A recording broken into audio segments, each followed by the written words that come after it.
Hello साथियों, सभी का स्वागत है शारदा कोचिंग क्लासेज के यूट्यूब चैनल पर। आज हम बात करेंगे आपके जो आईजीआई एविएशन की क्लासेज चल रही है, इसकी ये क्लासेज नंबर 3 है जो 2024 के लिए। ठीक है, और 2 क्लासेज पहले से अपलोड है, तो वो जाके भी आप दोनों पार्ट को देख लीजिएगा। देखो, हम छोटी छोटी क्लासेज लेते हैं, लेकिन इन छोटी क्लासेज में ना, मान लो 10 मिनट की क्लास है तो इसमें लगभग आधे घंटे का मैटर कवर करवा दिया जाता है आपको। ठीक है, तो आपका बिना टाइम व्यर्थ किए हुए ये क्लासेज रेगुलरली चलती है।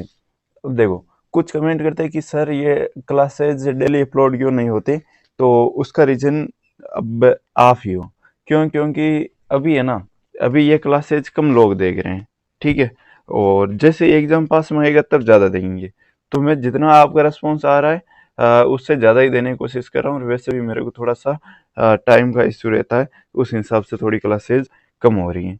ठीक है, तो क्लासेज को अपने दोस्तों के साथ ज़्यादा से ज़्यादा शेयर करना। और हाँ, लगभग 98% लोग है ना, 98% लोग वो चैनल को बिना सब्सक्राइब किए हुए देखते हैं। तो प्लीज़ जाके आप है ना चैनल को ज़रूर सब्सक्राइब कर दो। उससे हमें भी मोटिवेशन मिलता है, उससे हमें भी आ, आपके लिए मेहनत करने के और भी तरीके मिलते हैं। ठीक है, तो चलिए बिना समय गवाए क्लास करते हैं स्टार्ट। हाँ, उससे पहले और बता देता हूँ आपको कि मैंने पिछले वर्ष के लिए जो क्लासेज दे रखी है आपको, वो आप देख लेना। सिलेबस एक पॉइंट भी इधर का उधर नहीं हुआ, सारी की सारी वही क्लासेज है। और ये क्लासेज मैं आपको एक्स्ट्रा ही दे रहा हूँ, ताकि एक भी आपके सवाल गलत ना हो। और किसकी क्लासेज चाहिए आपको, आप कमेंट बॉक्स में ज़रूर कमेंट करें। और आप है ना अपनी डेली हाजिरी लगा दिया करो कि हाँ सर हम आ गए। ठीक है, जो भी बच्चा ये क्लास देख रहा है, जो भी भाई या बहन क्लास देख रहा है, वो अपना नाम कमेंट बॉक्स में ज़रूर लिख दें। ठीक है, चलिएगा अब करते क्लास को स्टार्ट। तो ये रहने वाला, मैंने आपको पहले ही बता दिया, पार्ट नंबर 3 यानी कि तीसरी क्लास है। और ये रहेगी आपके एविएशन नॉलेज की। ठीक है, और बाकी आपको मैंने आईजीआई के बारे में बहुत सारी जानकारी दे दी है। और आप तो है ना, जिस प्रकार मैं पढ़ा रहा हूँ उस सिस्टमेटिक तरीके से आप पढ़ते जाना। और लास्ट में आपको पेपर भी करवाऊंगा, जो सारा का सारा वहाँ पे जिस प्रकार पूछा जाता है उस प्रकार। ठीक है, वो आप पेपर वाली क्लास देखना। एग्जाम देने से पहले देखोगे तो आपको फायदा होगा, और अगर एग्जाम देने के बाद में देखोगे तो पछताना होगा। लेकिन आपको देखनी है, चाहे पहले देखो या बाद में देखो, ताकि आपको भी पता चले कि हाँ क्लासेज में दम तो है। ठीक है, चलेगा। यहाँ पे आज का पहला क्वेश्चन है, भारत में नए नागरिक उड्डयन मंत्री कौन है? तो ये है ज्योतिरादित्य एम सिंधिया। ये है, देखो 16 जनवरी 2024 की ये अपडेट थी, और ये मैंने यहाँ पे कवर की। तो कौन है? ज्योतिरादित्य एम सिंधिया।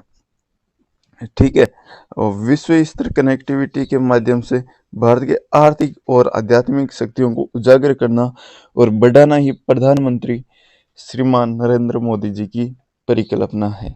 ठीक है, तो आपके लिए यहाँ पे सिंपल सा क्वेश्चन बनता है कि भारत के नागरिक उड्डयन मंत्री कौन है? तो ज्योतिरादित्य एम सिंधिया। ठीक है, हो जाएगा क्लियर। और अगर आपसे इस बात मंत्री पूछे तो भी यही होंगे। ठीक है, अगला क्वेश्चन है, भारत के प्रथम नागरिक उड्डयन मंत्री। तो ये आपके यहाँ पे देखो लिस्ट दे रखी है, तो इस लिस्ट को आप पहले देख लो। तो सबसे पहले कौन आए थे? जॉन मथाई। कौन आए थे? जॉन मथाई। ये कब से थे? ये जब देश आज़ाद हुआ 15 अगस्त 1947, वहाँ से जॉन मथाई है, वही आपके कौन से मंत्री बने? बताओ कौन से मंत्री बने? चलो ठीक है, तो आपको ये याद रखना है, यानी कि नागरिक उड्डयन मंत्री बने। ठीक है, तो भारत के प्रथम नागरिक उड्डयन मंत्री कौन हो गए? जॉन मथाई हो गए। ठीक है, अगला कौन है? दूसरे नंबर पे बने एन गोपाला स्वामी अयंगारी। ठीक है, लेकिन आपको ये एक पहला है ना याद है तो भी काम चल जाएगा। एक तो फर्स्ट याद रख लेना आप, एक तो आपको फर्स्ट याद रखना है। ठीक है, और एक आपको जो अभी लेटेस्ट है ये याद रखना है। ठीक है, तो ये आप याद रख लेना। भारत में उड्डयन कितने प्रकार के होते हैं? तो भारत में विमानन को मोटे तौर पर देखो 2 भागों में विभाजित किया गया है। कितना में? 2 में। एक तो जो सेना वाला हो गया सैन्य, और एक नागरिकों के लिए, जिसमें हम सभी सफ़र कर सकते हैं। ये तो नागरिक विमानन है। और सैन्य जो कि सेना के लिए होता है। ठीक है। भारत के पास एक व्यापक नागरिक हवाई परिवहन नेटवर्क है। ठीक है। और इंटरनेशनल एयर ट्रांसपोर्ट एसोसिएशन, तो यहाँ पे आपको IATA की फुल फॉर्म याद रखनी है। यहाँ पे लिख देता हूँ IATA। IATA की फुल फॉर्म क्या हो जाएगी? Air international air transport association. International air transport association, ठीक है, के अनुसार ये दुनिया में सबसे तेजी से बढ़ते विमानन बाजारों में से एक है। चलेगा। नेक्स्ट क्वेश्चन आज का आपके सामने, दुनिया का पहला विमान कौन था? तो ये था राइट फ्लायर। कौन सा था? Right flyer. Right flyer. तो ये अब किसके नाम पे आया? इनका नाम राइट क्यों पड़ा, इसको थोड़ा सा देख लिए। राइट्स ब्रदर्स ने 17 दिसंबर 1903 को अमेरिका के नॉर्थ कैरोलिना में राइट फ्लायर नाम का हवाई जहाज उड़ाया। देखो यहाँ पे सीधी सीधी बातें हैं कुछ, वो आपको याद रखनी है। ठीक है, चलिएगा क्लियर कर देता हूँ आपके। ये देखो कहाँ गया। ये यहाँ पे आपके कई प्रकार के क्वेश्चन बनते हैं। पहला विमान किसने बनाया? तो राइट ब्रदर्स ने। किसने बनाया? राइट ब्रदर्स ने। कब उड़ाया? 17 दिसंबर 1903 को। कब? 17 दिसंबर 1903 को। कहाँ पे उड़ाया? जो अमेरिका नॉर्थ कैरोलिना पड़ता है यहाँ पे। और इसका क्या नाम दिया था? Right flyer. तो यहाँ पे देखो क्वेश्चन नंबर 1, 2, 3 और 4, ये चारों क्वेश्चन है वो आपको याद रखना है। जो कि दुनिया का क्या था? पहला विमान। तो दुनिया का पहला विमान कौन था? राइट फ्लाइट था। राइट ब्रदर्स ने उड़ाया 17 दिसंबर 1903 को, और नॉर्थ कैरोलिना में उड़ाया, जो कि अमेरिका में आता है। ये विमान कितना उड़ा था? 120 फीट की ऊंचाई पर 12 सेकेंड के लिए उड़ा था। ठीक है। उन्होंने स्मिथसोनियन के प्रोफेसर सैमुअल लेगली के प्रयोगों से भी मदद ली। तो मदद किसने की? ये प्रोफेसर साहब का भी आप नाम याद रखो तो रख सकते हो। लेकिन ये ऊपर वाले 4 क्वेश्चन और कितना 120 फीट उड़ा था 12 सेकेंड में। अगर आप मेहनत करते जाते हो तो उसका फल आपको मिलता है। अब ये किसने सोचा होगा कि इतने सारे लोग हैं वो विमान में इस प्रकार यात्रा करेंगे, हवा के माध्यम से, बिना सड़क के माध्यम से, बिना धरती के माध्यम से। तो देखो ये सब कुछ कर दिखाया। ठीक है। अभी देखो चर्चा में जो आपके एलोन मस्क रहते हैं, ठीक है, ये भी कुछ ना कुछ करते जाते हैं। ठीक है, चलिएगा। भारतीय नागरिक उड्डयन का जनक कौन है? तो भारतीय उड्डयन जनक का जनक है वो है JRD टाटा। तो JRD टाटा याद रखना। जहांगीर रतनजी दादाभाई टाटा को भारतीय नागरिक उड्डयन का जनक कहा जाता है। बहुत इंपॉर्टेंट क्वेश्चन है, बहुत इंपॉर्टेंट क्वेश्चन है, याद रखना आप। ठीक है, चलिएगा। वे प्रसिद्ध व्यवसायी रतनजी दादाभाई टाटा के पुत्र थे। किसके पुत्र थे? रतन जी के पुत्र थे। देखो इनका सही नाम तो क्या था? जहांगीर था। लेकिन ये रतनजी दादाभाई ये किसके नाम पे?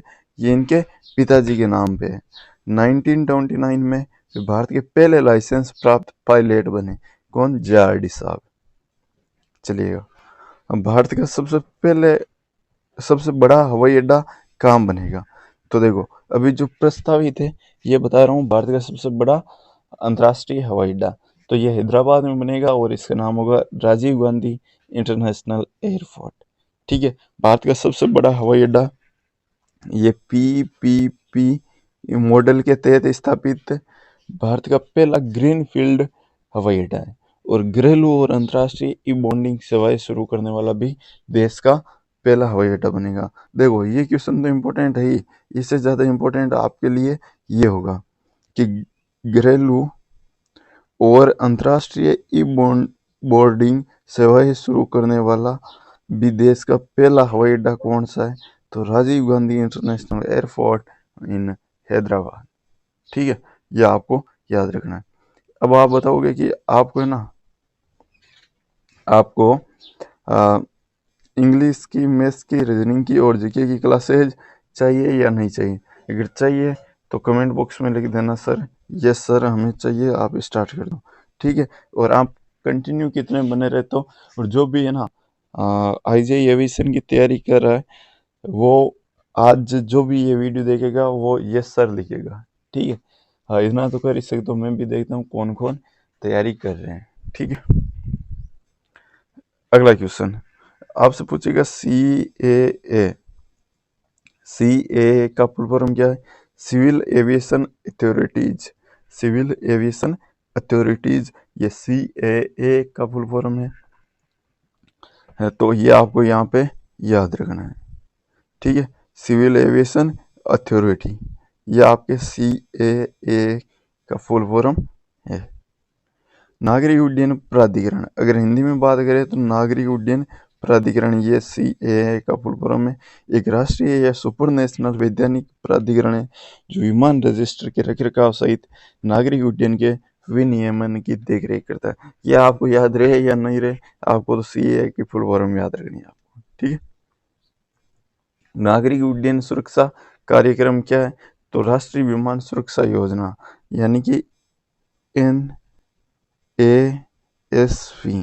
राष्ट्रीय विमानन सुरक्षा योजना एक मास्टर प्लानिंग दस्तावेज है, ठीक है, जिसमें एक निर्धारित अवधि के लिए विमान सुरक्षा के प्रबंधन, यानी कि यहाँ पे सीधी सी बात है कि ये क्या कॉन्ट्रैक्ट बेस है कि मान लो 5 साल तक ये सुरक्षा करेंगे या इनकी देख रेख करेंगे, ठीक है। भारतीय नागरिक उड्डयन का जनक ये मैंने अभी आपको बताया JRD टाटा है, और 1929 में वे भारत के पहले लाइसेंसधारी पायलट बने। भारत में नागरिक उड्डयन का प्रारंभ 15 अक्टूबर 1932 को, 15 अक्टूबर 1932, ठीक है, को जब नागरिक उड्डयन भारत में पहुंचा। JRD टाटा की ऐतिहासिक सोलो उड़ान, जो कि अहमदाबाद होती हुई कराची से बम्बई जा रही थी, कि एकल इंजन आदि हेविलियन पुष्पमोत में ईंधन भरने का गौरव ब्रह्मा सेल को प्राप्त हुआ। ये याद मत रखना आप, इतना इम्पोर्टेंट नहीं है, ये 15 अक्टूबर 1932 याद रख लेना। नागरिक उड्डयन सुरक्षा के लिए कौन जिम्मेदार है? तो BCS को 1 अप्रैल 1987 को नागरिक उड्डयन मंत्रालय के तहत एक स्वतंत्र विभाग में पुनर्गठित किया गया, और BCS की मुख्य जिम्मेदारी में भारत अंतर्राष्ट्रीय और घरेलू हवाई अड्डा पर नागरिक उड्डयनों के सुरक्षा के संबंध में मानक और उपायों का निर्धारण करता है। कौन करता है? BCS, ब्यूरो ऑफ, बताओ इसकी फुल फॉर्म बता दो आप, ठीक है। BCS की फुल फॉर्म आज कमेंट बॉक्स में लिखोगे आप, ठीक है। उड्डयन में सुरक्षा का क्या महत्व है? तो विमान सुरक्षा का उद्देश्य गैर कानूनी हस्तक्षेप के कृत्यों को रोकना, यानी जो बिना कानून के लोग इसमें प्रवेश कर जाते हैं, यानी कि आप ऐसे समझो टेररिस्ट है, लुटेरे वगैरह, जो यानी कि नुकसान पहुंचा सकते हैं, उनको रोकना ही सुरक्षा, उड्डयन में सुरक्षा का महत्व होता है। चलिए आज के लिए ये क्लास यहीं एंड करते हैं, और मिलेंगे अगली क्लास में। और आप है ना, आपका रिस्पॉन्स अच्छा आएगा तो मैं आपके लिए और ज़्यादा मेहनत कर पाऊँगा। और आप बताना कि आप किसकी तैयारी कर रहे हो, मैं उनके है ना प्रीवियस ईयर आपके सामने लेके आऊँगा, ठीक है। जिसकी भी आप तैयारी करो आपके प्रीवियस ईयर आपको मिल जाएंगे। और क्लासेज जब रेगुलर रहेगी, बस आप रेगुलर रहना, ठीक है। और जिसकी भी तैयारी करो अच्छे से करो, बहुत अच्छे से करो। और ऐसा करो आप हर चीज़ में ना, किसी की भी तैयारी करो, ज़्यादा से ज़्यादा एक ईयर में आप सिलेक्शन ले लो, ठीक है। और ये निकालोगे आप स्मार्ट तरीके से। मैंने भी 7 से 8 एग्ज़ाम क्लियर किए। वो मेरे पढ़ाई से ज़्यादा, देखो पढ़ाई तो मैंने बहुत की है, लेकिन उसके साथ साथ थोड़ा सा अगर आप स्मार्ट तरीके से चलोगे ना, तो आपके पेपर क्लियर होने की संभावना ज़्यादा बढ़ जाती है। सिर्फ पढ़ने से कुछ नहीं होगा, आपको है ना स्मार्ट तरीके से पढ़ना होगा, ठीक है। कम टाइम में चीज़ें ज़्यादा कवर करनी पड़ेगी आपको। देखो 2 चीज़ें होती है, एक तो पढ़ना, क्या पढ़ना है, और एक है क्या छोड़ना है। तो देखो पढ़ना तो है, इस पे तो आपको ध्यान रखना ही है 100%, लेकिन क्या छोड़ना है इस पे आपको 1000% ध्यान रखना है कि क्या छोड़ना है। आप है ना 80% चीज़ें आप पढ़ लेते हो, ठीक है, 80 से 90% चीज़ें आपकी क्लियर हो जाती है, लेकिन फिर भी आपको कॉन्फिडेंस नहीं आता, आपको ये 10% चीज़ें सताती है जो एग्ज़ाम में आती है। लेकिन अगर आप कट ऑफ देखो ना, तो एवरेज 70% रहती, 70 से 80%, इतनी कट ऑफ जाती नहीं है। हाँ, ठीक है, आपके पेपर आराम से क्लियर हो जाते हैं। आप इस 10 से या 15% के पीछे पड़े रहते हो, जो कि आपको कभी मिलता नहीं है, और ऐसे ही आप टाइम व्यर्थ कर देते हो। तो आप इस पे 80 से 90% पे फोकस करो, आपका पेपर यूं क्लियर हो जाएगा। और ये बात रही 10% की, तो अगर ये अच्छे से क्लियर होगा तो 10% में से आप 5% और कर सकते हो, ठीक है। तो चलिएगा, चैनल को अगर आपने अभी तक सब्सक्राइब नहीं किया और वीडियो को लाइक नहीं किया और एक प्यारा सा या जो आपके मन में था वो कमेंट नहीं किया, तो आप कमेंट कर देना। और मिलते हैं नेक्स्ट क्लास में, तब तक के लिए जय हिंद जय भारत।